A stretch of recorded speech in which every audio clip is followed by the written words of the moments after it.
최경영의 최강시사와 함께하고 계십니다. 네, 10년 전 오늘 북한 김정일 국방위원장이 사망했는데요. 10년 그동안의 북한의 모습은 좀 어떻게 달라졌을까요? 김정일 국방위원장과 김정은 국무위원장 집권하에 북한이 뭐가 다른 건지 다음 정부를 위해서도 이걸 제대로 좀 봐야 되는 게 중요할 것 같습니다. 정세현 전 통일부 장관에게 좀 들어보겠습니다. 안녕하세요. 예, 안녕하세요. 예, 장관님 그 10주기인데 김정일 국방위원장 북한에서는 대단하겠습니다. 이 추모 분위기가. 근데 저도 아침에 일어나서 연합뉴스를 체크해봤더니 예. 특별한 그 행사가 없는 모양이네요. 아, 그래요? 네, 어저께 노동신문 사설은 뭐가 나왔다고 그러는데. 예. 글쎄요, 지금 아마 0시, 오늘 새벽 0시에 김정은 위원장이 당 간부들과 함께 그 사람들은 태양궁전이라고 그러는데, 김일성, 김정일의 그 시신이 누워 있는 곳을 태양궁전이라고 그러는데, 거기 참배를 했을지는 모르겠어요. 되게 해야 되겠죠. 그 정도는. 그러나 무슨 열병식 같은 걸 할 수 있는 그런 상황은 아닙니다. 지금 코로나 때문에도. 아, 그렇군요. 네. 이게 지금 특별한 행사가 없다는 것, 지난해도 그랬습니까? 그러면 코로나 때문에? 네, 코로나 때문에 거기서 지금 코로나 때문에 그 사람들이 어느 정도 방어적이냐면. 예. 금년 초에 주중 대사를 교체를 했어요. 예.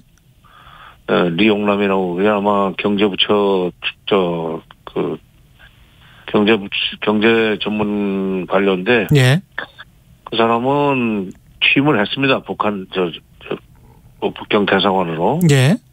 근데 전임 주중 북한 대사인 지재룡은 아직 귀국을 못하고 있어요. 그 정도로 그 국경을 막고 있기 때문에 그런 상황에서 사람이 대대적으로 움직이는 일을 하기가 좀 어렵죠. 와, 그 전임 주중대사가 다시 북한으로 돌아오지 못할 정도군요. 네, 네. 지금 단동이나 다된 같은데 우리 쪽에 그 민간단체가 보낸 인도주의 차원의 지원 물자 식량 또는 여기들 이유식입니까? 분유 이런 것들도 한국에 쌓이고 지금 못 들어가고 있어요.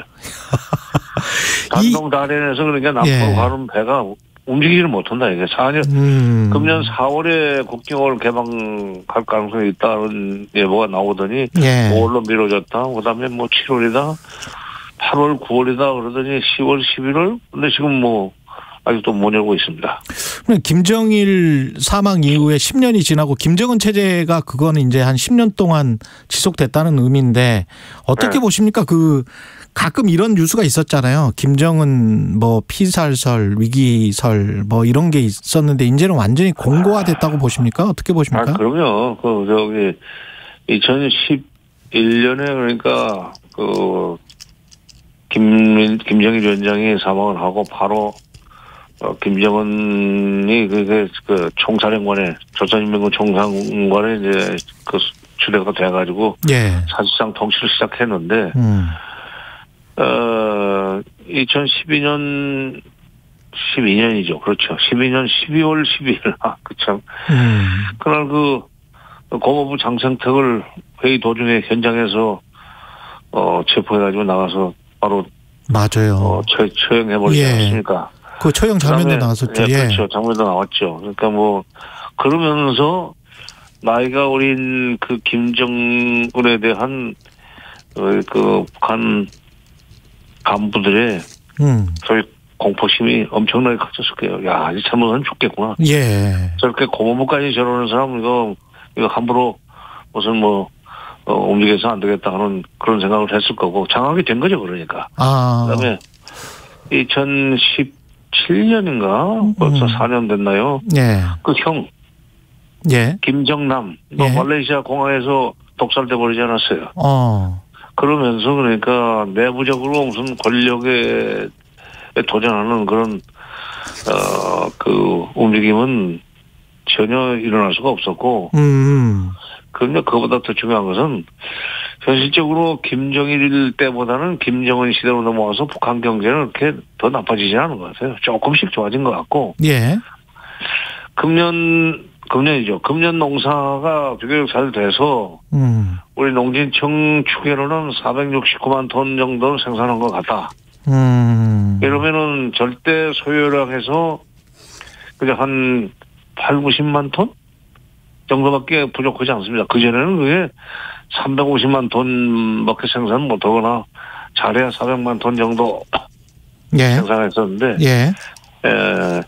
금년에 그 코로나 상황에서도 물론 기후가 좋았기 때문에 그런 결과가 나왔지만 농사도 그럭저럭 되고 굶어 죽지는 않을 것 같아요. 아니 그러면 이렇게 3대 세습으로 북한 체제는 그냥 안정화되는 겁니까? 그렇게 간다고 봐야죠. 왜냐하면 그동안에 북한 주민들의 그 정치 사상 교육을 세게 해놨기 때문에 예. 백두혈통이라는 게 김일성의 그 후대들 아들 손자 며느리 며느리까지 아들 손자 또 그다음에 증손자 이렇게 내려가는 그 혈통 백두혈통이라고 그러죠. 예. 그거에 대안을 생각 못하도록 2,500만 북한 주민들을 이렇게 세뇌를 시켜놨다고 봐야 돼요. 그러니까 건강이 허락하면은 가는 겁니다. 그러면 북한 사람들은 진짜 실제로 그렇게 믿는 거네요. 김일성, 김정일, 김정은의 이 백두 혈통이 자신들을 네. 보호해주고 뭐 생계를 책임져주고 그래서 어떤 은혜로운 존재다 이렇게 지금 믿고 있는 거네요. 아니 사람이 세뇌가 되면 예. 그럴 수밖에 없어. 우리도 일제 때 예. 물론 독립하는 분들도 있었죠. 독립운동하는 분들도 있었지만은 예. 절대 다수의 조선 사람들은 그저 일본 밑에서 살아야 된다. 일본의 천황이 우리의 천황이다. 뭐 이런 식으로 생각하는 사람들이 많지 않았었습니까? 예. 특히 이제 뭐 중기 말기로 가면 다 그렇게 생각했죠. 정치 사상 교육 내지는 세뇌 공작이라는 게 그런 결과를 가져오죠. 그러면 앞으로 북한의 김정은 체제는 핵무기를 계속 갖고 있으면서 경제적으로는 중국과만 교류하고 그렇게 지금처럼 체제 유지 쪽으로 가는 겁니까? 글쎄 핵무기를 갖는 것은 핵무기 때문에 미국을 비롯한 국제사회의 제재를 더 끌어내기 위해서 그런 건 아니고 예. 일종의 협상용인데 만약 빅딜을 하기 위해서 핵무기나 미사일을 계속 개발할 겁니다. 그래서 결국 지금은 미국이 별로 그렇게 위험시하지 않기 때문에 놔두고 있지만은 그러면서 압박만 가하고 있는데 어느 날 북한이 결정적으로 핵과 미사일 능력을 극도로 고도화했다는 사실이 밝혀지면 미국은 그때는 지금과 같은 태도로 나가지 못할 거예요. 아마 북한과 협상을 하려고 할 겁니다. 그때를 위해서 지금 북한은 뭐라고 합니까? 시간을 벌고 있는 겁니까? 시간을 벌고 있고 지금 허리띠를 졸라매 가면서도 그날이 오기를 기다릴 겁니다. 근데 우리 입장에서 봤을 때는 뭐 지금 정부건 다음 정부건 다다음 정부건 간에 북한이 중국식의 국가자본주의라도 좀 해서 개방을 하고 우리랑 교류하면서 차츰차츰 이렇게 좋아지는 것, 남북 관계가 좋아지는 것 그게 제일 바람직한 거 아닌가요? 그렇죠. 예. 그렇죠. 네, 그런데 중국이 개방 개혁을 본격적으로 한 것이 79년부터입니다. 예. 중국이 저렇게 국가 자본주의가 됐건 뭐 국가 사회주의가 됐건 예. 개방 개혁으로 저렇게 잘 살게 된 배경에는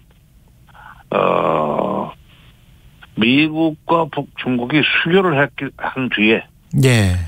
수교했죠. 79년에. 그랬네요. 생각해보니까. 미국이 중국의 체제를 위협하지 않겠다는 것이 확실히 보장된 연후에 맘 놓고 개방을 했죠. 그런데 지금 북한은 미국이 수교는 안 해주면서 개방부터 하라고 하는 요구를 좀 북한은 개방하면은 그다음부터는 여러 가지 수를 써서 체제를 흔들려고 할 것이다. 그렇기 때문에 위험해서 못한다 하는 그런 입장이죠 지금. 그러면 그 단계가 정치적으로 뭐 종전선언이랄지 평화협정이랄지 그다음에 뭐 북미 간의 수교랄지 이런 식의 어떤 그 시계열이 이어져야 되는 겁니까? 바로 그렇죠. 예. 죄송합니다. 일어나면 좀. 예.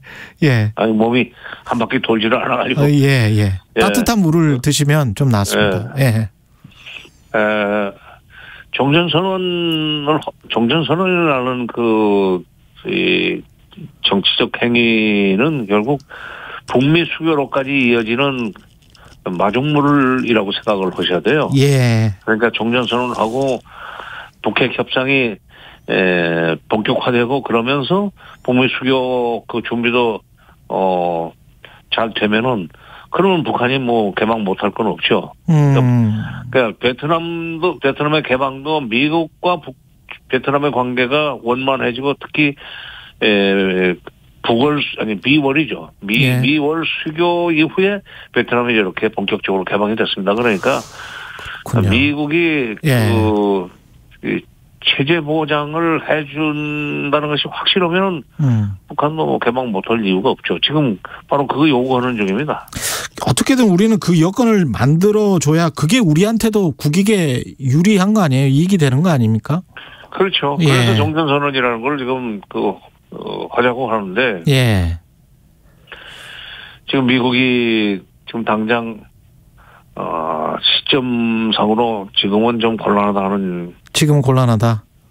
왜냐하면 미국이 지금 중국을 압박해 들어가는 뭐 인도 태평양 전략이니 뭐 코드니 뭐 오커스 동맹 이런 걸 막 그냥 벌리고 있지 않습니까? 지금. 그렇죠. 특히 바이든 정부 들어서 가지고는 미국 혼자 힘으로 중국을 압박해 들어가는데 딸리니까 동맹들을 자꾸 끌어들인단 말이에요. 예. 미국 혼자서 중국을 견제할 수 있는 힘은 지금 사실은 저는 없다고 봅니다. 그러니까 동맹들의 참여를 독려하는 그런 그 와중에 한국 쪽에서 종전선언을 하자고 그러니까 좀 하필이면 지금 하려고 그러냐 조금 있다가 좀 하자 하는 그런 차이가 있는 것 같습니다. 예. 미국 같은 경우는 시간이 좀 더 있어야 되고 한국은 그럼 문재인 정부 내에서의 지금 한 몇 개월 남지 않았습니다만은 계기나 모멘텀은 남아있지 않다고 봐야 되겠습니까? 어떻게 보세요? 글쎄 시간적으로 지금 벌써 한 이제 12월 6개월이 못 남지 않았습니까? 새 정부 들어서는데. 예. 쉽지 않을 것 같은데 모르죠. 또 문재인 정부의 외교안보 참모들이 아주 본격적으로 미국과 협상을 잘해서 미국을 쉽게 얘기해서 미국을 잘 설득해서 그러면 일단 그거는 해놓고 보자.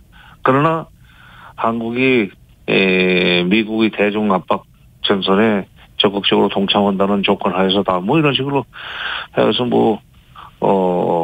이 종전선언 문제는 일단 짚고 넘어갈 수 있는 시간은 됩니다. 예. 이제 미국이 결정을 다시는데 미국이 그렇게 되도록 만들려면 우리 그 외교안보 팀들이 미국을 지금까지보다 훨씬 더 좀 적극적으로 설득을 하고 경우에 따라서는 뭐 가서 매달려야죠. 이거는 해달라. 알겠습니다. 그동안에 우리가 미국과 얼마나 적극적으로 협조했느냐. 근데 미국은 우리가 미국에 협조한 것은 다 잊어버리고 미국은 우리한테 협조 안 해주면 되느냐 하는 식으로 좀 알겠습니다. 따져야 되죠. 정세현 전 통일부 장관이었습니다. 고맙습니다. 예.